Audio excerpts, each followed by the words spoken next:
Today we're going to talk about the keys to bridge financing success.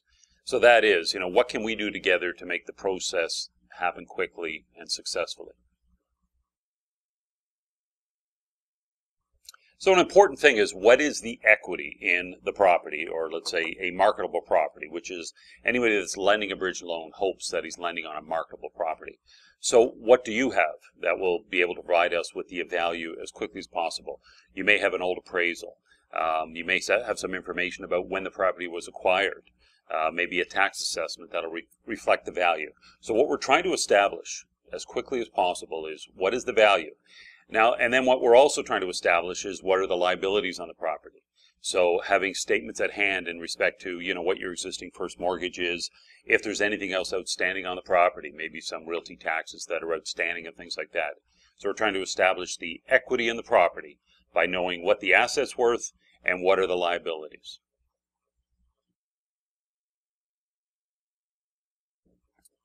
So property information in hand.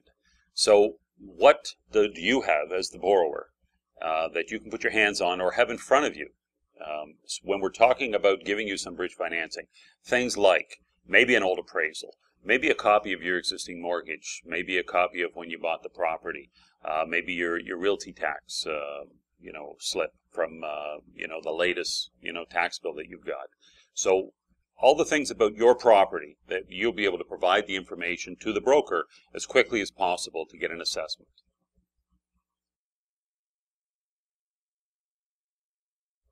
A description of the bridge financing team would be the three main players. So first of all would be the broker, second would be the lender, and the third would be the solicitor, the lawyer.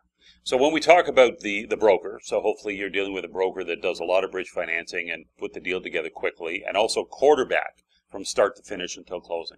Secondly, the lender. Hopefully the broker is providing you with a lender that understands bridge financing and has the money readily available and can close the deal. Third, solicitor, lawyer.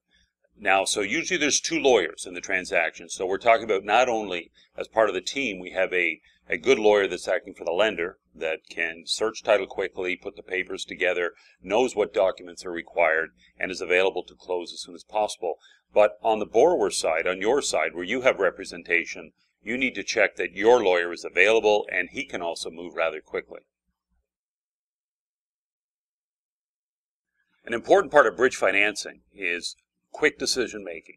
So I'm going to start by saying that for a borrower to make a quick decision, education is important. So first, are you aware of what the market is, and are you aware of what it is that you're required and are willing to accept? So the first thing is, you really have to understand the market, because if you're coming into the market and you're not familiar with what's available and what's out there, and somebody gives you a good offer, you're not in a position where you're going to say, yes, I'm going to take that deal. So you may have a good offer from a bridge lender, and yet you're not taking it because you don't understand the market. So let's say, for instance, me as a broker, I feel that my job is to not only work for you and get you that lender quick, but I also need to educate you, early on as to what the bridge lending market is out there and what would be a good deal. The second thing too, in terms of decision making, I would say you really need to decide, if you're going to have a broker work for you to get bridge financing, your decision making really should be about getting the good broker. Get a broker that does it well and does it a lot. If you're dealing with a broker and then you also want to try to deal elsewhere and shop around at the same time, it's not going to work, because you're not going to have anybody that's going to work hard for you. Make your decision, work with a good broker, and then let the broker put the deal together. So managing the transaction. So we've set up the bridge financing and everything's acceptable and the commitment's been signed. So now we need to close the deal. So we talk about managing. Now, my job is to work with the lender and the lawyer and to stay on them and get the deal closed as quickly as we can. Quarterbacking type, if there's other things outstanding, I make sure that that gets into the lawyer. Anything else that has to get to the lender, I get that to the lender. You as a borrower would be to make sure that your solicitor is also doing the same thing. And you would be doing that from that end, and I would be quarterbacking from this end, and our goal is to try to close this as soon as possible. If you need more information, give me a call or send me an email. If you get my voicemail, leave your name, number, and best time to call. Your call is important to me. I will call you back. Look forward to speaking with you. Take care.